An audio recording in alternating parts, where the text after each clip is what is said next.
We're here with Paul Culver III, head coach of the Sheridan Generals, going into week 9 and it's rivalry week, going against Tri-Valley, one of the great rivalries in this area. And this game, once again, coming down to, the MVL Big School Division Championship. Winner of this game will win the league title. And I always appreciate your time, Coach. And I want to start by asking how many people are asking you about the 0-2 start to the season? Only those who want to motivate us, right? Like only those who want to give us something to talk about and something to build off of. So we talk about it, right? Like just this week, we're not that football team anymore. Mm-hmm. I was watching film from earlier that year and seeing what teams would think of us and seeing how we've progressed. And we're not that team. Well, and if you look at the teams you played against too, I mean, you played against an undefeated Licking Valley team. They're 8-0, and they're more than likely going to win their league championship. And then a 3-5 Watkins team, which they're 3-5 on paper, but their offense has been just unbelievable this year. They've got great players. Like those are two really good teams, and there's no shame in losing to those two teams at all. I appreciate you saying that. Like Licking Valley it's obvious the level. I mean, when we walked off the field that night, I said, "Boys, that's a 10-0 football team. I've been doing this a long time." And I believed at that point we could be 9-1. Sure. And then playing Watkins, we were a little bit banged up, but they were too, for that matter. And I don't know that has continued to hinder them, but I knew I saw a good football team, super aggressive on both sides of the ball and made plays, and they beat us that night. You mentioned being banged up early part of the year, and that was, I mean, definitely the case. I think, outsiders who look at the 0-2 start, they're like, oh no, the sky's falling in Thornville, when really you just had key guys out. I mean, your quarterback is hurt, and at the time, you didn't know how long he was going to be out, and he came back a lot quicker than I expected just based on things I had heard. But in that moment, you're 0-2, your quarterback's out. What was going through your mind as far as the outlook of the season with key guys out? So every football season is unique, and some years you just know, like we're a battle tested team, and we expect to be 8-2, 9-1, 10-0, right? Like that's the expectation. Anything less than that is. But some seasons, that you are one bad play, which turns into a bad half, which turns into a right? Like it just snowballs from there. Like Licking Valley game, we're 7-7. We're playing them even. I even like the way we're playing, and we give up a touchdown pass for 30 seconds. They get the ball with 44 seconds to go before the half, and they throw a long touchdown pass. And it's like it was a great play by their kids, but on some level, it was a mistake by us because we bit on an underneath route. So games change on Mm-hmm. those kinds of plays, and then that means seasons change, which means kids' mindsets change. And I've had enough, this is my 10th year, and there's been a couple, 3 times where seasons wise, you can go 8-2, 9-1, but that is a coin toss from being 6-4, 5-5, 4-6. And people just don't understand that, especially when you're dealing with high school boys, right? Like teenage boys, like they need to know that they're a good football team. They're coached well. They believe in who they are. They trust each other, and it amplifies. So With Tyce coming back, and I know when he got hurt at the beginning of the season, I think it was his shoulder, and if I'm not mistaken, it was his throwing shoulder. Obviously, yep. that's tricky to come back from, and I think a lot of people thought he was going to be out a lot longer than he actually was. And him coming back as early as he did, obviously, it made you guys much better, much quicker, and you guys got back on track much faster. But as far as his toughness, just to be able to get back in there, stand in the pocket, and just be as good as he's been through this 6-game winning streak. I mean, what can you say about the job he's done and his toughness?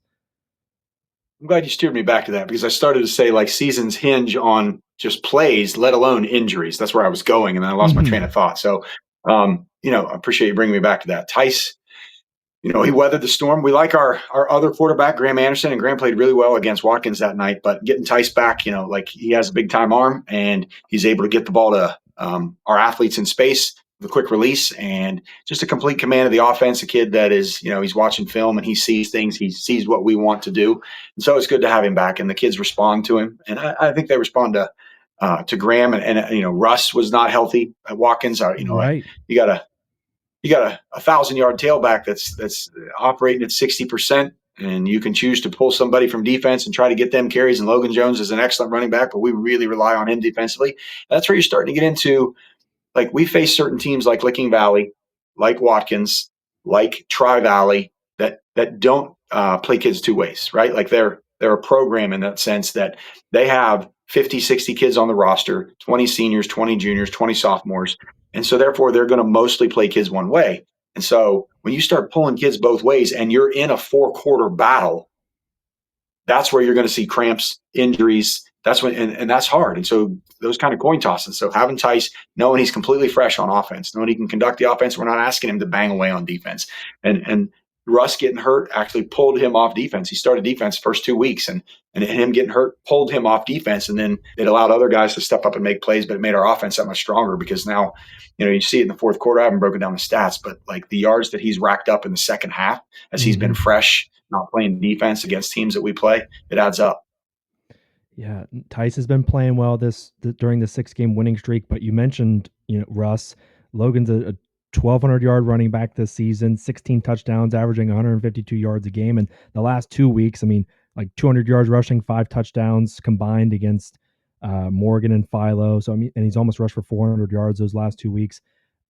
And you talked about it, he just gets stronger as the game goes on, and it seems like as this season's gone on, as he's gotten healthier, I mean, he is playing so good, and I feel like he is the identity. This running game is the identity of the offense and this football team.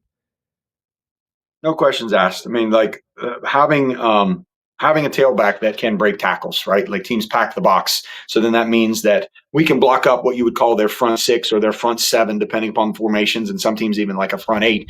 And we can choose to put blockers on those guys, but it typically means that somebody's coming free, like they're going to roll a safety down or they're going to angle their front, and the backside safety is going to get in the fit. And so it means Russ is one-on-one.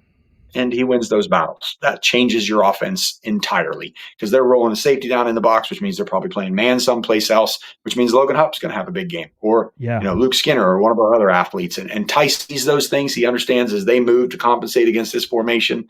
This is what we want to look at. And our RPO game has gotten a lot stronger, and it allows us to control formations in terms of them trying to take something away from us. And he sees all that.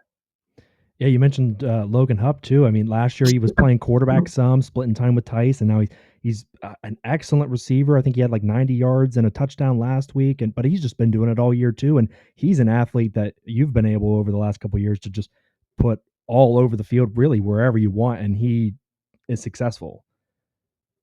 Absolutely. Like that was part of the vision last year, and Huppy's a playmaker, and so we put the ball in his hands in a lot of different ways. But when you put an athlete at that level on the outside, it changes defenses. Mm-hmm. I call it the Ted Ginn rule, right? I talk about that offensively and defensively. You got somebody that you put out there, it alters the structure of the defense because they're such a playmaker. And I'll go to my grave knowing that he made the difference in the national championship game. I don't care how good Florida was that night, but like as a Buckeye fan, I got to know that. But Sure. If you have an athlete on the outside, it changes things, right? And so getting Logan out there, it alters the structures and the perspectives of defenses. And when you put an athlete on it, so granted, he's not in the pocket, right? Like he doesn't have the ball in his hands every play, but we like Tyce, we like Logan, and now we have that athlete on the outside. We have Russ in the backfield and Logan Hupp on the outside, and it helps build an offense as opposed to, hey, here we come. We're just going to pack it in. We're going to give the ball to Russ 40 times.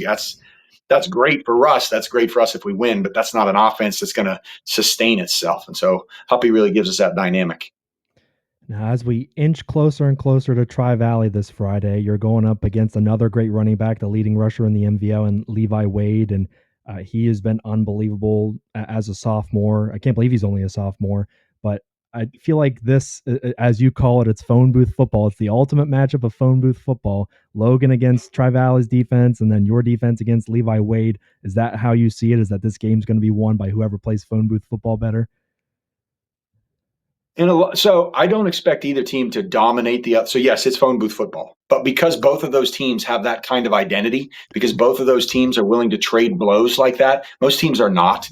I take pride in that, but when we face the Hartleys or we face the Bloom Carrolls, we stand toe to toe with them, and so Tri-Valley that year, Bloom Carroll was state runners up. I don't think it's a coincidence that they played us back-to-back weeks. They played Tri-Valley, they played Sheridan, Bloom did, and they're scoring 2-3 times, right? I think we held them to 17 points. Tri-Valley holds them to 20 points because those are programs that are built on stout defenses that will stop the run and force you to go to something else.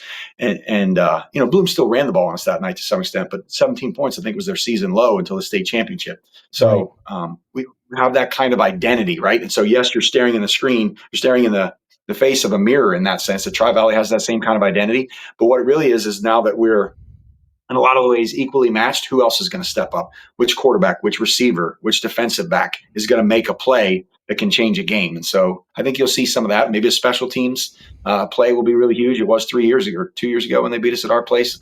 A fake punt that just flipped Right, the yeah. game. So Yeah, no, you mentioned other guys stepping up, and Tri Valley certainly. You have guys obviously, like Hupp that we mentioned and other guys, but Tri Valley's got people that can take the top off the defense, like a Ryan LaMonica who does it on both sides of the ball. He not only catches touchdown passes, but he intercepts the football.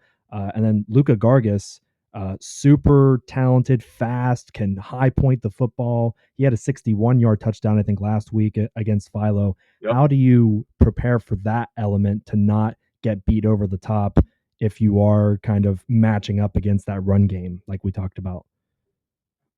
So there's to some level of the simplicity of the game that LaMonica is fast and he's 6'4", and he's exceptionally skilled.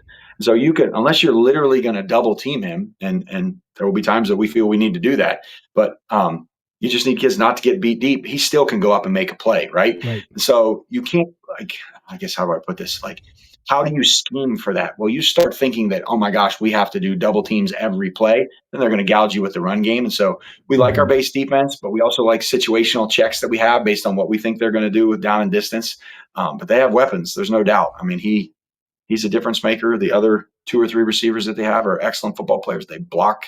They're what we would call their H backs are excellent blockers. And yeah, it's going to be a great game. I mean, this is for the MVL Big School Division Championship, and I kind of feel like it always comes down to this, right? Tri Valley Sheridan is like, how does it always come down to these two teams week 9 deciding the league championship? Uh, that's a great question. One, I think it's communities that love the game, right? They're committed to it. They're committed to the background work that it takes to sustain something. So you and I have talked about this before, but it's the weight room. It's the culture of the weight room. Well, that means I'm getting my kids to practices and I'm getting my kids to workouts in the off season. And you have families and friends that are working out these ride shares and things like that. And then I see that happening over there too. They weight training class, a district that can commit that financially, that we're going to get these kids in the weight room because let's go full big picture. The weight room, I think it changes your life. It changes a young man's body. It changes him how he feels about himself. It gives him a sense of pride. It helps him understand, straight backed and work ethic and things like that. And I watch these kids; they don't slouch and they conduct themselves differently. And so I see that happening over there too. When Coach Baltimore came and he changed the culture, and Coach West is an excellent extension of that. And yeah, so you're staring in a mirror. Communities that are committed, kids that work super super hard, school districts that are committed. Both of our schools have full coaching staffs, right? Like if you're hiring a dad, there's nothing wrong with that. But I'm picking teachers that are in the building every day. Like that's a blessing to us as a Sheridan football team. And again, Tri Valley is the same way. So the secret is there is no secret. Do it the right way and get everybody on board. It's tremendously insightful, and I mean, with all of our conversations, but I feel like with this one, like I feel like I always get smarter about football whenever I talk to you, man. It's great, and I love talking to you. Best of luck against Tri Valley, and I always appreciate your time, man. And go get a big school division championship, man. Thanks, Will. Really appreciate it. It's always fun.